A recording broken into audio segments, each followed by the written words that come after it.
ඇමරිකාව ලෝකයේ බලවත්ම රටක් කියලා කියනකොට බොහෝ දෙනාගේ හිතට එන එකම නාමය. උතුරු ඇමරිකා මහද්වීපයේ තියෙන මේ රට United States of America කියලා තමයි නිල නාමය. ප්‍රාන්ත 50ක් එකතු වෙලා හදපු රටක් මේක. ඇමරිකාව නිදහස ලබා ගත්තේ 1776 ජූලි 4 වෙනිදායි. ඒ දවස අදත් ඉන්ඩිපෙන්ඩන්ස් ඩේ කියලා විශාල ලෙස සමරනවා. මෙම රටේ විශේෂත්වය තමයි විවිධ ජාති, විවිධ සංස්කෘති, විවිධ සිහින තියෙන මිනිස්සු එකම රටක් තුල ජීවත් වීම. ඒ නිසාම ඇමරිකාවට මෙල්ටිං පොට් එකක් කියලාත් කියනවා.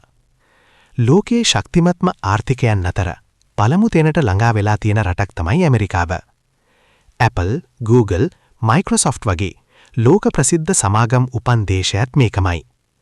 NASA හරහා මිනිස්සුયો මුලින්ම චන්ද්‍රයාට ගිය රටත් ඇමරිකාවයි.